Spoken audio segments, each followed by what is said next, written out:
My true story from Virginia. I came home on Christmas morning and found my husband in bed with my daughter-in-law. They thought I'd cry. I just walked back out and came back with the deed, the lawyer, and the locksmith. On Christmas morning I arrived home before dawn, my heart still warmed from the midnight service at St. Mark's Church, where I'd volunteered every holiday season, hands aching from passing out blankets and hot cocoa to the lonely souls bussed in from the county shelter. The sky had turned that pale blue you only find in the dead of winter, and the snow on my car looked like fine dust settling over the world. I carried in my arms a brown paper bag of homemade sugar cookies, each one rolled with care and shaped like tiny stars, the scent of vanilla filling the crisp morning air. I unlocked the front door and stepped through the hallway, my slippers barely making a sound on the polished hardwood, but I knew that wind bells tinkled above the entrance and that someone was awake. I thought it was Alex, my son, stirring early to open presents, or perhaps the dog, padding downstairs for its breakfast. I set the bag down momentarily and paused, hearing voices rising from upstairs, voices that made my bones tense. I climbed the stairwell in 3 steps, my breath uneven in the silent house, and at the top a sliver of light leaked from our bedroom door. I stopped. I heard the heavy breathing, the familiar voice of my husband, but so different now. Rough, urgent, crude.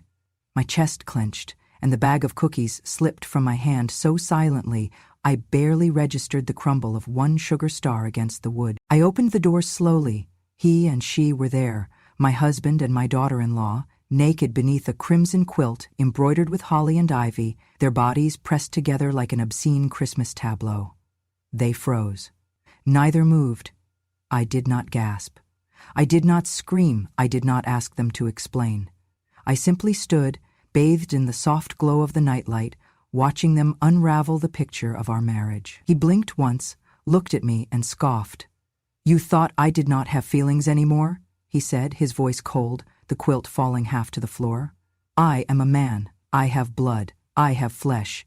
You are like a mummy that breathes." He rose from the bed without attempting to cover himself, and I watched every inch of his arrogance, every flicker in his steel-gray eyes. She laughed softly, leaning back against him, her expression one of cruel amusement.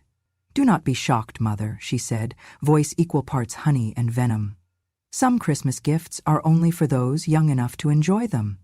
He advanced toward me, spit in his tone, easy disdain in his posture. "She is the real woman, you are decaying, rotting, you look like a dead branch. Inside and out, my limbs ached, but I did not waver." She reached out, trailing her fingers along his chest as if posing for a holiday portrait. "You should be grateful you are still under this roof," she drawled. "But if you have any dignity left, perhaps you should leave." The silence stretched out. My breath, his breath, the quiet drip of condensation from the window. I did not cry. I did not plead or threaten. I turned slowly on my heel. My slippers slid unobtrusively across the rug. I shut the door behind me without locking it, and the click barely registered. I walked 3 slow steps back down the hall and paused outside the study. The parchment-lined walls were now gallery to holiday cards from church friends. I leaned against the doorframe, rested my cheek against cool wood, heard once more the rasp of breath from upstairs. I thought of Alex opening his childhood toys, of the red ribbons undone, of the laughter that should have filled this house on Christmas morning. I thought of my sugar cookies drying in the kitchen. Then, without a backward glance, I descended downstairs, each step measured. I made my way into the den, where I kept my coat and gloves, then slipped out the side door onto the porch, nose burning in the cold. Once outside, I looked up at the rooftops. The snow laden on the eaves, the sky turning from slate to steel and finally to pale dawn. I walked to the brick mailbox post at the end of the shoveled path, and under the lid of my handbag, I found the folder labeled Lawyer Deed Cam. I had kept those papers in reserve for months, afraid, yet ready, aware of their weight, but certain I might never need them. My breath misted in the air as I opened the folder and smoothed out the papers. The deed in my name alone, dated 25 years ago when Alex was born. The notarized affidavit confirming I had never signed any transfer. And the USB camera footage from the kitchen, where I had set up the little device last Thanksgiving after noticing some late-night glances between those two. My hands did not tremble. The sky overhead turned pink, and I felt a fierce calm settle in me. I slid the papers back inside the folder, zipped my coat tight, and walked to my car. I sat for a moment, iced windows reflecting the pale dawn and the still house behind me. I started the engine and drove to the lawyer's office 2 miles away, parking in the empty lot. The lights inside were warm, the receptionist surprised but not shocked when I walked in with a bag of Christmas cookies in hand. I closed the folder in front of the lawyer and nodded toward the USB device. He took it, eyes lifting from the screen as he watched the first seconds of footage, the camera angled at the kitchen window where I had once baked those cards and meals and shaped his family's traditions. He watched, expression tight. I left the cookies in a bowl on his desk and asked him to begin action immediately, lawsuit for trespass, for emotional distress, to enforce the deed and remove both trespassers from my home. He cleared his throat and said, "We will start today." I left with a file stamped urgent and walked to the locksmith next door. He was expecting me. Without explanation, I handed him the deed and the extra key. He said, "Ma'am, if you own this, I can rekey it today." I nodded. He looked relieved. "We will have them out by noon." I paid him. I walked out into the street again as the sun burned across the horizon. I felt the folder at my side like armor. No tears, no pleading, just truth and resolve. I got in my car and drove home, the locksmith's number saved in my phone. The snow crunched beneath the wheels. In the mirror, I saw my own reflection, lined, firm, eyes clear with purpose. They had thought I would cry. I had not. They thought I would beg. I had not. They thought I was powerless. But this house, this sanctuary built with my hands, was mine. And today, I reclaimed it. I was 22 when I met George. I was a part-time nurse in Charlottesville, fresh out of community college, working the night shift at the county clinic. He came in with grease on his hands and a cracked rib, laughing even as I wrapped his side. He had fallen off a customer's car lift, but he joked it was Cupid's arrow. George had nothing, no parents left, barely a high school diploma, and a rusted pickup that coughed every time it turned, but he looked me in the eye like I was worth something, and that was more than most men ever did. He proposed 6 months later on the sidewalk outside the same clinic. No ring box, just a silver aluminum washer tied to a shoelace, his hands shaking from nerves. I said yes. Of course I did. Love back then was not measured in diamonds or destinations. It was the way he touched my back when we crossed the street. It was how he waited up at 4 a.m. just to walk me home from the night shift. We started small, rented a 1-bedroom over a hardware store. I packed sandwiches every day while he worked on old trucks under the Virginia sun. By the time I was 27, we scraped enough together to open George's first garage. A leaky building on the edge of Route 29 with a crooked sign and no heat. I answered phones and cleaned tools in between bottle-feeding Alex. Our son was born on a Monday and George went back to work on Tuesday. No time off, no complaints. We bought this house when I was 33. 3 bedrooms. Wraparound porch, peach tree in the yard. The day we signed the deed, George held my hand and said, "We did this, baby, from nothing." He kissed the kitchen wall like it was holy. We were never rich, but we were rooted. I baked bread every Thursday, not because it was fancy, but because the smell made our house feel alive. Alex had a paper route by age 9 and straight A's by 12. I used to sit at the table with him every night, teaching long division and spelling words while George fixed brakes out back. And George, he changed too. His shoulders filled out, his confidence rose, people in town respected him. We started attending church more, hosting potlucks, being asked to speak about marriage at Sunday school. He was proud to have built a life from scratch, we both were, but life, it shifts. 2 years ago, I had a small stroke. It was not devastating, but it changed things. My words slurred a little, my hand trembled more than before. I could not knead dough the same, could not move fast enough to help in the garage. George started pulling away. At first, I thought it was grief or fear. He began coming home later. He snapped more. He stopped asking me to join him at the garage on Saturdays. Then came the sighs, the silent dinners, the way he looked past me as if I was a faded photograph in a frame no one dusted anymore. And then came Victoria, Alex's wife, a lawyer, sharp, stunning, always in heels and a perfect shade of lipstick. She smiled with her mouth, but not with her eyes. The first time I met her, she brought me flowers I was allergic to, then laughed when I sneezed. I told myself it was nerves, but it did not take long to see the cracks. She would correct my stories at dinner, laugh when I forgot a word. Once, I overheard her tell Alex in the kitchen, "If your mom gets any more confused, we'll have to keep knives out of reach." I wanted to believe it was just youth, that she did not mean it, that it was my stroke clouding things. But then, last spring, George began defending her, blindly, aggressively. When I misplaced my medication and found it in the trash, he said I was being paranoid. When I said she had taken my jewelry to get it cleaned, he said I was losing my memory. I wrote it all down. Dates, times, incidents. I kept a logbook in the drawer beneath my knitting yarn. I made copies. I started noticing when Victoria touched George's arm too long, when she stayed late after dinner while Alex worked nights, when they would go to get coffee and come back smelling like wine. 40 years I built this home, and in 2, they turned it into a house of ghosts. But I was not dead yet, and they had no idea what I remembered. Every bill I paid, every paper I signed, every cold look I tucked into my memory like pins on a map. Let them think I am soft.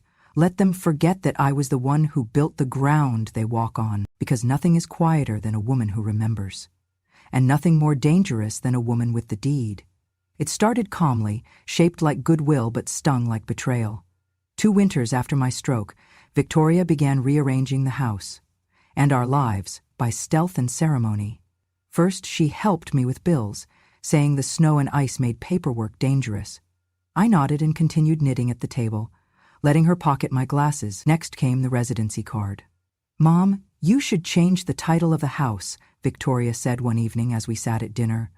Her voice was as smooth as melted butter, but there was steel in her eyes. "It makes probate harder for Alex. If something happens to you unexpectedly, it will be simpler for him." Nothing about that line sat right. "Probate," she said, as though death were next week's errand. "Simpler," she dropped it, shaking her head gently. "You only need to sign. It is a transfer in trust, but you retain control until your will changes it again." I smiled, but inside something tightened. She spoke so earnestly, but I remembered the way George's smile tinged with caution whenever she looked at us both. When I asked, "What attorney is handling it?" she named a well-known estate planner, someone I trust. I left it there, setting the beans aside on my spoon, stirring with more care than I let show. The bills came next. Utilities, taxes, insurance. Victoria began placing them all in an envelope. She said it was to avoid late fees. Sometimes she signed Victoria. I saw those signatures in black ink, neat and exact. One week, the taxes were paid early. Another week, my vision drifted, and George handed her a check while I was lost in my knitting. He told me not to fuss. Around that time, I began hearing arguments when I entered the kitchen late. I would catch her voice high and clipped. "I told you 2 months ago, she needs to sign now." Then his, lower, "You are ungrateful." The kettle hissed. I turned and asked, "Dinner?" And they turned toward me, smiles exactly creased in place. So I acted, quietly. First, I installed the small camera in the corner of the kitchen, perched inside a biscuit tin. It recorded movement, but not heat, just grainy footage, enough to learn how they spoke to each other. Then I began a slim diary, red cover, gold lettering. Every dinner where Victoria hovered, every surprise late-night visit to the drawer of house documents. Every phone call during which George stood in the hallway, voice low, and hung up after 10 seconds. I paid the lawyer I trusted with cash from a secret savings account, funds set aside for emergencies decades ago. I said nothing to anyone. I asked quietly, "Could you get us the house title abstract? I want to see if anything is pending." I watched his face shift, catching a glimmer of alarm. The weekend after Christmas, I received the call. They found the title, not as I expected, with only my name, but with 2 names, mine and Victoria's. It read, "Titled in joint tenancy." They added, "We saw no paperwork from you. Mr. George consented privately. We can obtain copies." My hands shook. I asked for every notice, every form, every signed copy. They sent a large envelope in the mail. It was heavy. When I opened it, I found a stack of documents dated 6 months prior, under property transfer, trustee edition. Signatures, all in black ink and neat script. My signature on one page, apparently added by George's pen. Another signature, mine again, but on a trust agreement. The names matched, they said, but not the timeline. George had signed while I was recovering from the stroke. I felt my breath catch. I sat at the kitchen table, one of the 2 non-dairy coffees they let me have anymore, and stared at it all. How many meals had I quietly left for them? How many times had I stayed seated so they could pass by in front of me as though I were glass? My diary sparked to life in my mind. I flipped through pages where Victoria had asked for policy updates in my name, where she laughed at me when I fumbled reading a letter, where she said, "Trust me, this protects you." I was silent, but no longer passive. That night, after dinner, I walked by the kitchen and turned on the camera. Our old-fashioned kettle began brewing like a clock. I pretended to forget something in my room. I returned an hour later, alone. I kneeled down to collect the biscuit tin, disconnecting the USB cable with gloves over my hands, as if sweeping crumbs from a dining table. A humming recorder rested inside. I left no fingerprints. The next morning, I met with the lawyer again. I handed him the documents and added the video file. We watched it in his office together, Victoria gently guiding my hand across the transfer form, my face pale and hushed as she smiled, George standing behind her, nodding. That signature was mine, but I had never signed, or at least not knowingly. The paperwork had been switched, and the date of signature was when I was in rehab, sleeping through mornings. He looked at me with respect in his eyes. "We have enough," he said softly. "They tried to move quickly, but we were moving faster." I nodded. I felt a bitterness bloom. These were the people I had loved, supported, sheltered, celebrated, and now they had invented a world where I was a fool. Over the next weeks, appointments were made, notices sent. We prepared to file to remove her name, contest the trust and the transfer, and have the title returned to me alone. My case would argue undue influence, lack of capacity at time of signature, falsified documents. The lawyer said I had a strong case, but we still needed proof. So, we planned. I began wearing sweaters over my arms in photos, even indoors. I said nothing to Victoria when she complimented me on my new colors. I played along while my hair colored itself along the lines of gray. All the while, every late-night conversation and discreet cough in the hallway was logged in my red diary. One evening, Victoria trimmed me with a toast. "To our beautiful family," she said aloud. All heads lifted. I raised my glass faintly, and in my mind I said, "And to me, not you, actually." For months I danced along the edges of their truth, but never enough for them to see. I moved with the quiet purpose of a ship crossing tides. 2 lives had built this house with me. Another life had begun unmaking it. My evidence was growing, and soon the walls would speak. One morning, the sky pale as chalcedony, I found them in the kitchen early. Coffee in hand, I stood at the threshold. Victoria flinched, George startled. "Good morning," I said. I did not ask where the papers were. I did not ask which signatures were real. I simply held my cup at chest height and counted my breaths. They did not speak, and as the kettle whistled, I lifted my chin and thought, when I walked in that bedroom months ago, I thought I would break. I thought I was powerless. I thought this house would swallow me like a lie. But now, with paper and proof and patient purpose, I remembered. The foundation I laid for 40 years was still under my feet. They had begun the scheme. Now I held the balance. I did not scream. I did not throw the tray. I did not weep in the hallway. Instead, I walked out of that bedroom on Christmas morning, leaving behind the scent of betrayal and the warmth of a bed that had once meant sanctuary. I stepped down each stair with my spine straight, my hand grazing the rail that George and I had painted 38 years ago. At the bottom, I paused, then turned into the kitchen. The lights were still on.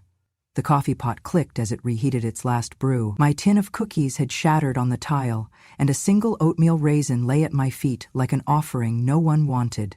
I picked it up, brushed off the crumbs, set it gently on a plate. Then I pulled out my phone. My lawyer answered on the second ring.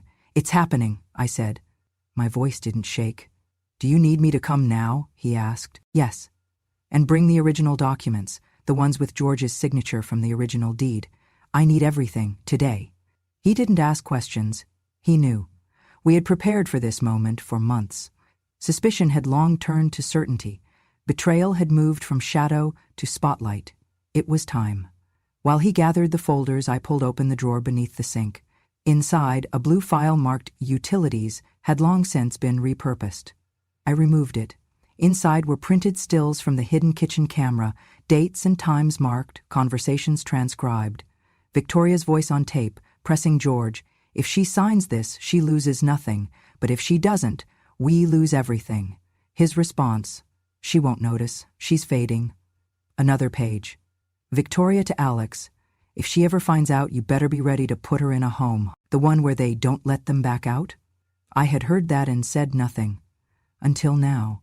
I placed the file into my handbag. Then I took a deep breath and called the locksmith. "I need a full rekey. Every lock. The front, the back, garage, mailbox. Can you come today?" "Holiday surcharge? Bleh, I'll pay it." He was there in less than an hour. While he worked outside, I sat in the living room in my old green cardigan, knitting in my lap, heart silent. Upstairs I heard movement, footsteps, laughter. A low voice, hers, said, "She'll be crying in the basement." George replied something muffled. Then more laughter. The front door clicked open. My lawyer stepped in, coat dusted in snow, breath fogging from the cold.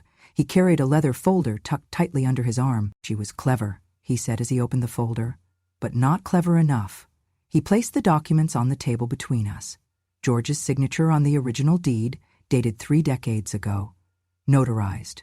Exclusive ownership in my name only. No joint tenancy. No transfer of survivorship. The newer documents, filed quietly without my consent, had not been executed properly. In the eyes of the law, the house remained solely mine. I touched the edge of the page. "That's enough," I said. He nodded. "When do you want to proceed?" I smiled faintly.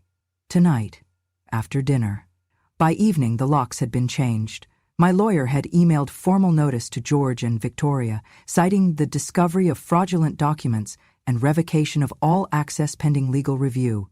I printed the letter and folded it into an envelope, writing their names in cursive. Upstairs, their celebration continued. I heard the clink of wine glasses. Victoria's voice sang out. "The old bat probably ran to church again. Bless her wrinkled soul." I placed the envelope at the foot of the stairs and returned to the living room. I waited. At 7:34 p.m., George came down first. He stopped when he saw me sitting there, calm and upright, fireplace lit. His eyes darted to the envelope. "What is this? Read it," I said. He opened it. Victoria arrived seconds later, her silk robe trailing. She looked at the envelope in his hands, then at me. "What's going on?" I pointed to the coffee table. "Those are the original documents. The house has always been in my name. It still is." George paled. "But we filed the transfer."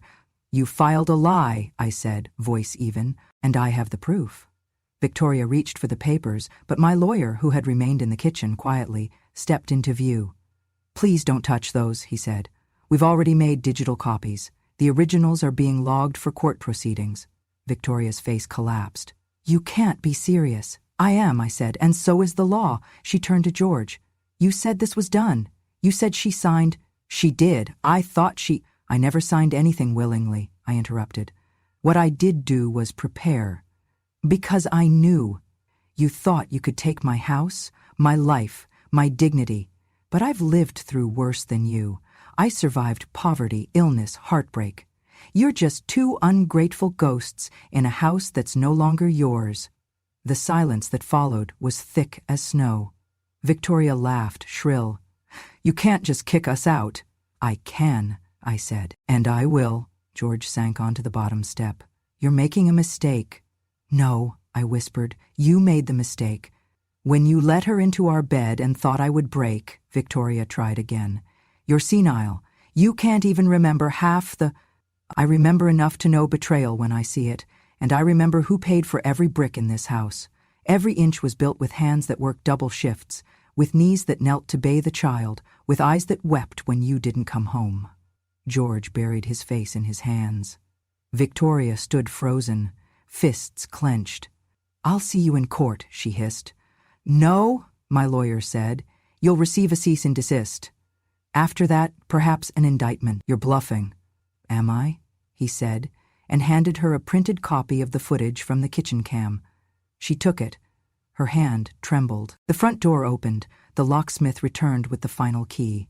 I stood, took it, turned to them. "You'll leave tonight." "You don't mean that," George whispered. "I do," I said. "And if you don't, police will escort you." Victoria swore, stormed upstairs. George lingered. "You were my wife. I was your roof, your bed, your silence." Then I turned my back to him and faced the fire. By midnight, they were gone, and the house was mine again, not just in name, but in peace. The sun had not yet risen. Snowflakes still drifted, soft and slow, over the front lawn. The streetlights cast a dim glow on the sidewalk, illuminating the driveway like a stage waiting for actors to take their places. I stood in the kitchen in silence, my hands steady, my cardigan buttoned all the way up. The kettle hissed behind me. I did not turn it off. By the time I heard the first stirrings from upstairs, muffled voices, the creak of the bed frame, the sound of slippers against hardwood, the locksmith had already finished his work. Every lock in the house had been replaced. I handed him a tip folded inside a holiday envelope. He tipped his hat and said, "Ma'am, whatever they did, you handled it with class." The lawyer arrived moments later, his shoes crunching against the snow-covered porch. He carried a yellow envelope in one hand, a small metal box in the other. "Everything is ready," he said, stepping inside. "Are you sure about this?" I nodded. "They think they won. That's the part I want them to remember." He set the documents on the table and waited. I poured him a cup of tea. We sat in silence until the first shout echoed through the walls. "Mary?" George's voice, hoarse and confused. A door slammed upstairs. Then Victoria. "Why won't it open?" Another door, a pause. Heavy footsteps thundered down the stairs. Then came the rattle of the front doorknob. "What the hell?" George barked. He banged his fist against the glass. "Mary, open this damn door!" I stayed seated. He spotted me through the window and pounded harder. "Why are the locks changed? Why are our things outside?" Outside, by the porch railing, were two plastic bins, one labeled George, the other Victoria. Each contained the bare essentials: wallets, phones, shoes, clothing, and a single printed letter placed on top. The letter outlined the events of the past 24 hours and explained that they were no longer welcome on the property, effective immediately, due to unlawful conduct and breach of trust. George read his lips moved as he scanned the words, slowly at first, then faster. His face turned beet red. "You think you can do this? You think you can just kick me out of my own house?" "It was never yours," I said calmly through the door's glass panel. He slammed his palm against the window. "I worked for this house." "No," I said. "You lived in it. I worked for it. I built it. I paid for it. I kept it warm in the winter and aired it in the spring. I scrubbed its floors and painted its walls. And when you couldn't find your socks or your pride, I found both." Victoria joined him at the door, her hair tangled, robe barely tied. "This is illegal," she screeched. "You can't just lock people out." My lawyer stepped into view. "She can," he said. "And she has, legally, lawfully, fully documented." Victoria lunged forward, yanking at the handle. "This is elder abuse!" I raised an eyebrow. "Coming from you, that's rich." George fumed. "Where are we supposed to go?" I held up the house key, the only one that now existed, and said clearly, "You should have asked that before you planned to steal what never belonged to you." He stepped back, stunned. Victoria kicked one of the bins, her voice rising, desperate. "We'll fight this. We'll go to court. You'll regret this." My lawyer pulled out a USB stick and held it up. "We have hours of footage, audio recordings, witness statements, forged documents, medical records, a notarized deed, and 2 affidavits. You can go to court, yes, but you won't like how it ends." George turned pale. Victoria looked at him, horrified. "You told me she was senile." "She was supposed to be," he muttered, eyes not meeting hers. I leaned in slightly. "You know, George, I always wondered what kind of man you'd become when temptation knocked. Turns out you answered before it even rang the bell." He looked at me, and for a second I thought I saw something resembling regret, but it passed. "You don't have to do this," he said. "I already did," Victoria scoffed. "You think you're noble? This is petty revenge from a bitter old woman." "No," I said quietly. "This is restoration, and I am not bitter. I am clear." I took a step back, closed the curtain. They stayed on the porch for another hour, shouting at times, pleading at others. Eventually they gathered their things and walked to George's old truck. The engine sputtered. It started, then stopped. Victoria threw something across the dashboard. I watched them drive away from the upstairs window. The house grew still again. Inside, the warmth returned. The quiet felt earned. I brewed a fresh pot of tea and poured it into my favorite mug. The one with chipped edges and a faded floral print George once said was too old-fashioned. I liked it that way. I sat in the living room and unfolded my knitting. The deed, now framed, sat on the mantel. Not out of pride, but as proof. I was not just someone's wife, or mother, or placeholder. I was the woman who remembered everything they tried to forget. I was the one who kept receipts when everyone thought I was too soft to matter. I just came back with the deed, the lawyer, and the locksmith. The files came faster than I expected. By Wednesday morning, I had a thick packet from the courthouse, Victoria's countersuit, full of vitriol and deception. It was titled Counterclaim for Wrongful Eviction, Emotional Distress, and Elder Abuse. I flipped through it in the lawyer's office, scanning the accusations like a vet inspecting a wound. She had claimed mental instability, wrongful deprivation of housing, and even defamation. The letter concluded with the demand for financial damages and immediate re-entry into the home. My lawyer sighed as he handed it back. "We anticipated this. Thankfully, all the assets are still legally in your name. They have no claim." I nodded. "Because George never transferred the property legally." He tapped the deed affixed to its file cover. "Exactly. And your evidence shows the signatures were forged, pressured, or prepared without capacity. Under Virginia law, this is financial exploitation of an elder, serious felony. Pino, 18.2, 100, and 78.2, code applies." They filed for a temporary restraining order immediately. That alone triggered a domino effect. Victoria's law license was suspended pending ethics review. Allegations of fraud and elder abuse had to be investigated. Her employer, an elite firm, placed her on immediate administrative leave. So much silence after that. I woke up free. George stayed with a friend for 2 nights and then moved into cheap motel just outside town. One night he called, voice thick with guilt. "Mary, I can come home, make this right." "Do not," I replied softly. "You made your choice. I will release you when I see you have taken responsibility." He didn't call again. Within a week, Victoria's suspension was in effect. Her license was revoked for at least 6 months, pending an ethics hearing. She had violated her fiduciary and professional duties, charging ahead with elder exploitation while suppressing evidence of my incapacity, my rights, and filing transfer documents falsely. Her firm quietly reassigned her cases. Local opposition formed quickly. Affluent families did not want an attorney with allegations of elder fraud on record. She remained under house arrest for a while, forced to surrender her badge, her business cards, her digital access to all client records. Alex came to me that Saturday afternoon, a mixture of shame and confusion in his eyes.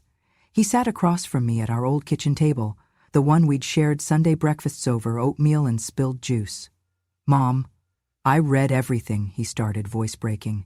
"At first I thought, maybe you overreacted. I blamed you. I thought you were senile." He paused. "Now I know. And I'm sorry." I reached across and touched his hand. His knuckles were rough, strong. He stayed for dinner. He brought his suitcase.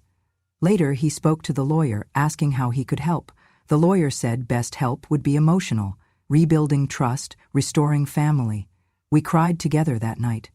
But there were no recriminations, only relief. In the following weeks, the restraining order was approved. George and Victoria must stay 500 feet away from me and the property. The divorce between George and Victoria proceeded without my interference. They needed each other's testimonies. Victoria's countersuit was dismissed. The court found no legal basis, my property rights remained intact, and no fraudulent eviction had taken place. The judge's private concurrence referred to her document falsification and lack of capacity evidence as glaring examples of financial exploitation under Virginia Code 18.2, 178.2. One Saturday, I walked the property line with Alex. The snow glistened, footprints of birds and squirrels in the yard. The house stood silent, yet safe. We reached the garage and stood side by side. "I'll stay here," Alex said, "for now." I nodded, tears of gratitude in my eyes. That's all I ever wanted. We repainted the living room, replaced broken panels in the porch, moved the framed deed of title to sit above the mantel, not as a trophy, but a reminder. When visitors came, we talked about resilience and rights, not about scandal or blame. At church, I spoke to a small group, mostly older women, about protection, self-worth, responsibility. A minister asked if I believed in miracles. I said no. I believe in the law and in remembering. So here I am, weeks later. Snow still coats the yard. Victoria's face comes up in local gossip, her suspension extended indefinitely. The old man lives in solitude, a shadow of a once proud partner. My son is here again, rebuilding his roots. He speaks daily of forgiveness, not for what they did, but for what it took them to learn respect. When people ask, "What will you do with the house?" I smile. "It is where justice began," I say. They nod. Some still shake their heads, stunned by the calm justice of winter. No fanfare, no drama. Just facts, the deed, the law, and a mother's memory that refused to fade. I tell Alex the next day, "I am proud of you." He smiles, turns away, eyes glistening with something hopeful. Life goes on. But I remain the woman who was denied and then reclaimed everything. Not with anger, but with faith, preparation, and truth legally established. And on Christmas morning, I did not cry. I just reclaimed my life. It has been 1 year. 1 year since that Christmas morning, since the silence of betrayal broke like frost underfoot, and I walked back into the cold with nothing but truth in my hands. Now, as winter returns, I find myself moving slower, but stronger. I have repainted the house, soft sage green on the outside, warm terracotta in the kitchen. The guest room, the one where Victoria used to throw her handbags, is now my reading room. Books line the walls. Soft chairs soak up the light from the old window, and a tiny lamp glows by the window each evening like a heartbeat. A house, reborn. Each Sunday I bake, not just for myself, but for the little soup kitchen I started in the back of the church basement. We call it Warm Hands, Full Plates. Every Christmas now, instead of just watching carolers or setting out place cards, I roll dough and bake cookies for anyone who walks through the church door, homeless, widowed, wandering. There is always coffee, always warmth. The recipe is simple: flour, cinnamon, brown sugar, and a bit of clove. It is the same cookie Victoria once sniffed and said, "Smells like old hands and poor kitchens." Now it smells like freedom. Alex brings Ethan every weekend. The boy is quiet with his mother's lashes but his father's smile. He carries a backpack full of plastic dinosaurs and asks endless questions about birds and clouds and where cookies go when they disappear. I teach him how to measure flour properly, how to stir without spilling. He wears a blue apron 2 sizes too big, and when he hugs me, he smells like vanilla and crayon. One Saturday, after our 4th batch of cookies, he turned to me and said, "Grandma, was my mommy mean to you?" I paused. The question hung in the air, heavy as snow. "She did not understand kindness," I replied. "But you do, and that is what matters." This year, on Christmas morning, I will not wear pearls or perfume. I will not sit quietly at a table where I am not welcome. Instead, I will be at the church early, tying on my apron, stirring a pot of lentil stew, while Ethan arranges candy canes beside the trays. Volunteers will come with their casseroles, their pies, their laughter. No one will be turned away. Everyone will be seen. It is not about charity, it is about dignity, about creating the kind of table I once wished someone had set for me. ___. That afternoon, the sun dipped early behind the hills, painting the little Virginia town in amber and frost. Alex and I were in the old district, picking up candles and pine garlands for the porch. The air was sharp with winter, but my hands were warm, holding a fresh bundle of green fur, still sticky with sap and scented with memory. We had just stepped out of the candle shop when Alex pointed to the car. You know, when I was a kid, I used to crawl into your trunk and pretend I was on a spaceship. Think you could let me drive you today, Mom? He said it like it was nothing, but my breath caught in my throat. He called me Mom, like he meant it. For the first time in years, I felt seen again, not just as the woman who cooked or cleaned or was tolerated, but as his mother, the one who raised him from bone and breath. We walked slowly toward the lot, smiling like we had time, but evil never leaves quietly. It comes screaming. I felt the light first, the blinding blaze of headlights charging from the opposite end of the parking lot, then the roar, tires skidding, a black SUV bearing down like a beast. "Mom, move!" Alex yelled, shoving me with everything he had. I fell hard, crashing into a snowbank. My back hit ice, but my eyes stayed fixed on the car, on the driver, Victoria. Her face, behind the windshield, was a portrait of chaos, wild eyes, streaked mascara, jaw clenched in rage. She did not slow, she did not hesitate, she meant to hit us, but the lot was slick with early frost. Her front wheels caught a patch of ice. The SUV veered left, wheels spinning, and smashed full force into the streetlight pole not 5 feet away. The sound was thunder. Glass exploded, metal bent like paper. The airbag inflated too late. Her head struck the steering wheel before her body crumpled back. And then, stillness. Complete, brutal stillness. Bystanders ran. Phones called 911. Someone screamed. But I just stood, slowly rising, brushing the snow from my coat. Alex stood beside me, silent. He reached for my hand, held it tight. We did not speak. We did not have to. 1 week later, an envelope arrived from the sheriff's office. Inside was a single-page statement. The crash had not been accidental. In the glove compartment, officers had found a handwritten letter. Half confession, half curse, she had written. That old witch stole everything from me, my husband, my son, my future. If I cannot have them, neither can she. But I had stolen nothing. I had simply taken back what I had built. With my own hands, my own years, my own blood and patience. That Christmas night, the house was quiet except for the gentle crackling of the fireplace. Outside, snow dusted the windows. Inside, cinnamon danced in the air. On the table sat a plate of cookies, gingerbread, sugared pecans, almond crescents. I had baked them with Ethan just that morning. His laugh still echoed in the kitchen tiles. He ran now, feet in fuzzy socks, bounding across the rug and into my arms. "Grandma," he squealed, climbing into my lap. "The tree's so pretty, but I like the scarf you made better. It's warm like home." I looked up at the tree. It shimmered with soft lights and hand-painted ornaments. The scent of clove and pine wrapped around us like a song. I kissed his forehead and pulled the scarf tighter around his little shoulders. I waited. I prepared, and when the moment came, I returned with the deed, the lawyer, and the locksmith. And God? God took care of the rest, and that's the end of my story. Not one I ever wanted to live, but one I survived. If you've ever been made to feel invisible, remember this. We don't need to scream to be heard. We just need to wait and remember who we are. If this story touched you or reminded you of someone who needs to hear it, please subscribe to Grandma True Stories. I've got more to tell, more truths to share, and maybe, just maybe, one of them will be yours too. See you next time from my front porch, where memory never grows old.